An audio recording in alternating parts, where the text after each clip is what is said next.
another weekend, and another brand new episode in our series India's Top 25. Well, after 4 episodes and lots of responses from you, I think our ship has set sail. 4 islands crossed, 21 still to go. So where are we docking our ship today?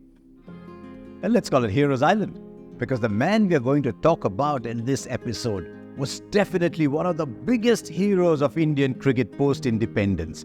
And like all heroes, his story was full of intrigue, full of setbacks, full of challenges, and somehow this man always found a way to rise above those challenges.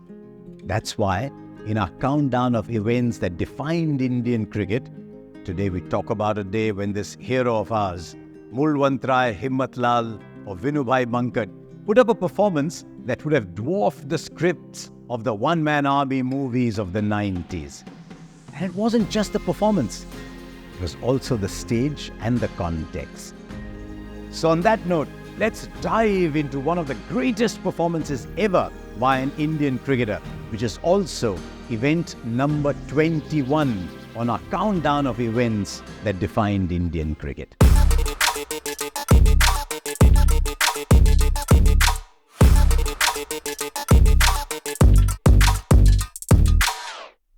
20 years and 25 attempts. That's how long it took for Team India to taste their first win in cricket. On the 10th of February 1952, when the last English wicket fell in Chennai, it was the first time in all these years that India hadn't ended a series on the losing side. India had won a test and had drawn a series, and it wouldn't have been possible without one man, Vinoo Mankad, whose prime had coincided with the Second World War. He ended the series with as many wickets as his age. 12 of those 34 wickets came in the Chennai victory. Surely, the architect of a country's first win deserved nothing less than a hero's treatment, right? And if nothing, a guaranteed place in the squad for the next series. But in the case of Mankad, the story went terribly off script. And at one point, it looked like Chennai could be the last bow of this brilliant all-rounder. Actually, a few months before the Chennai test, Mankad's talents had attracted the attention of a small club in England. Haslingden Cricket Club offered Mankad a professional contract. There was an opportunity for some money to be made, which of course was far more than what the board could offer to its cricketers in those days. Remember, this is still the 1950s, and the project of nation building is just beginning. The trouble was that India's next assignment was going to be a trip to England, and it was going to coincide with Mankad's stint with Haslingden. Mankad had a choice to make, and while he was ready to let go of the offer from Haslingden, he requested assurance from the selectors that he would be picked in the squad for England. And that's a fair assessment. He insisted that he would play all the tests for India and the rest of the season for Haslingden. The board unfortunately declined and asked him to be present for selection trials. You see, superstars and cricket boards, it's always been a tough relationship. And the ego clashes reached such a fever pitch that apparently Mankad was told by a high-ranking board official that 10 other Vinoo Mankads could be produced if he didn't travel to England with this team. They couldn't find one, let alone 10. That's exactly what I meant when I said that the story had gone terribly off script post that Chennai win. And so Mankad reached England to turn out for Haslingden. A few weeks later, Team India reached England to play their first test after their first ever win, ironically without the man who had orchestrated it. Indian cricket in those days was full of intrigue. But even before the first test, an SOS was sent to Mankad to join the squad, which was battling injuries and maybe some nervousness.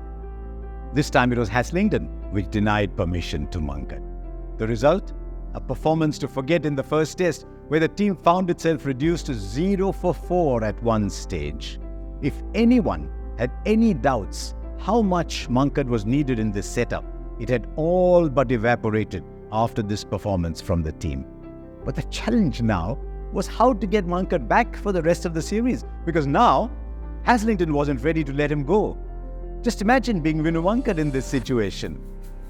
It's believed that the generosity of a Welsh businessman helped break this deadlock. And that's how Mankad found himself in the 11 for the next test at Lord's, this time opening the batting. With already 2 centuries at the MCG under his belt, there was very little doubt about what Mankad could do with the bat.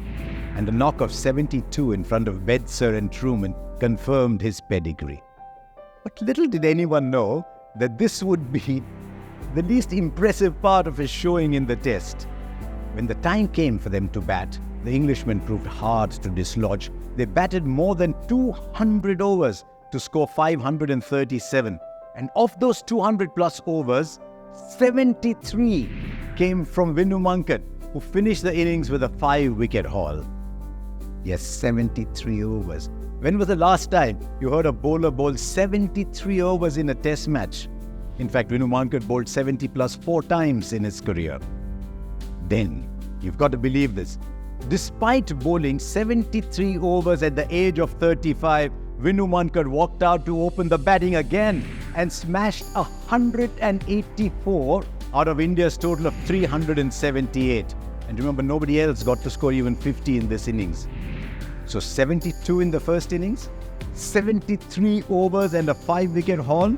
And after all that, 184 with the bat in the second innings. All this against an opposition that was at the top of the game, and most importantly under circumstances that would have crushed the soul of the bravest of men. That is Vinoo Mankad for you, the first cricket hero of post-independent India. Mankad decided to retire at the end of the series, but his performance had shown what a great player he was, and he was convinced out of retirement. He continued playing for India and made several records his own, including the unique double of being the fastest to 100 wickets and 1,000 runs. From humble beginnings, Vinoo Mankad became one of the greats of Indian cricket, and that Lord's Test match is even today called Mankad's Test. Now, sticking to our lovely little tradition, a question for you before I leave.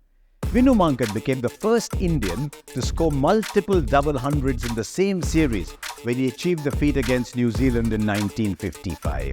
Who became the second to do this in 2017? I'll wait for your answers and an appreciation for Vinoo Mankad in the comment section. So if you like this incredible story about a great Indian cricketer and want to see much more, do like and subscribe to this channel.